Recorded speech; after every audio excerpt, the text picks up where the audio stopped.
हजुर ल भन्नुहोस् हजुर हामीहरू आज शहीद पार्क जाँदैछौँ अहिले पानी परेर एकछिन बिचमा सो होल भएर छोइला कचैला मोमो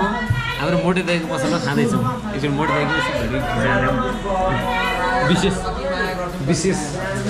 विशेष हाम्रो मोटे दाइ हो है यसको स्पोन्सर मोटे दाइ हो है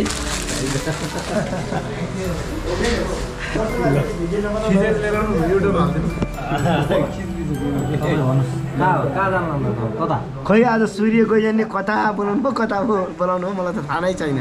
जाने ठाउँै थाहा छैन बोलाएको मैले हो तपाईँलाई हो नि तपाईँले बचाउनु नि रहेछ त अलि चाहिँ हामी कता जाँदैछौँ हामी चाहिँ कुन ठाउँ हो यो गागल खेतीमा आइपुग्यो पानी पनि परिरहेछ अब छोइला खाने योजना छ छोइला पाक्दैछ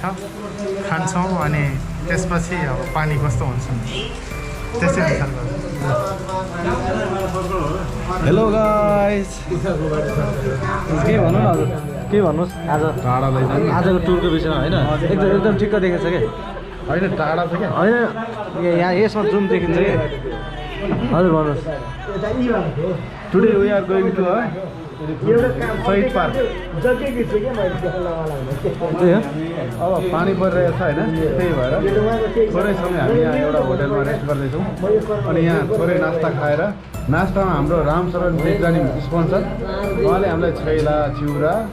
अनि चाउमिन चेवाले भुटन संसार यो होटलमा भए जति खुवाउँदै हुनुहुन्छ यो मोटे दाइको होटल हो गागल फेदीको एकदमै प्रख्यात सबैले चिनेको जानेको होटल सानदेखि बुढासँग सबैलाई थाहा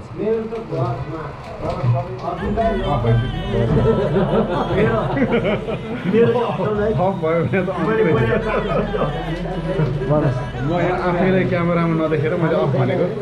यो एकदम फेमस होटल एकदमै चलेको एकदमै प्रख्यात यस्तो राम्रो होटल छ त्यही भएर तपाईँहरू पनि यो गागल फेरि आउनुभयो कि यहाँ मोटे दाइको होटल कहाँ भनेर आउनु होला अनि एकदमै मिठो मिठो अनि टन्न अगाउनु गरी खाजा खाना खुवाउनुहुन्छ यहाँ अनि हाम्रो यहाँ सूर्य गइजाने पनि यो होटलमा खायो भने मात्रै अगाउनुहुन्छ मतलब खाइ खाने अगाउनुहुन्छ हजुर अङ्कलजी के भनिदिनुहोस् के भन्नु न केही त होला नि बोल्नै सकिनु भन्नु न आउने बाटो देखेको हुन्छ आउने बाटो चाहिँ यताबाट आउने बाटो चाहिँ यहाँबाट हो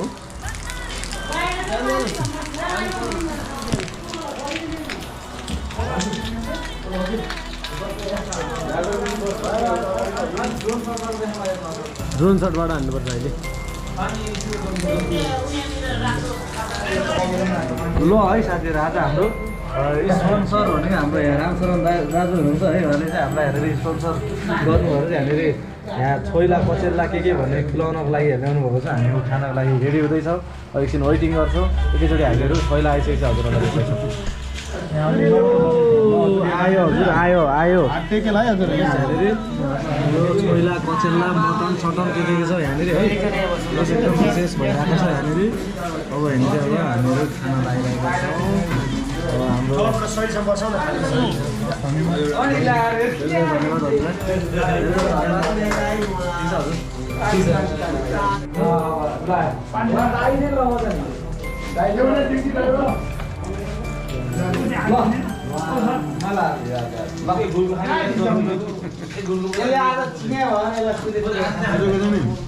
सही गर्छु भन्नुभएको थियो मलाई मासु बाहेक सबै बढी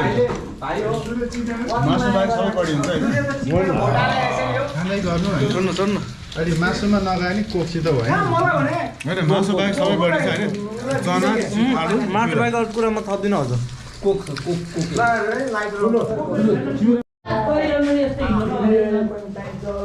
गर्नु चाहिँ हाम्रो फर्स्टमा गर्छौँ तर अब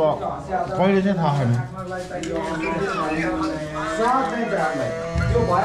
तर नभएर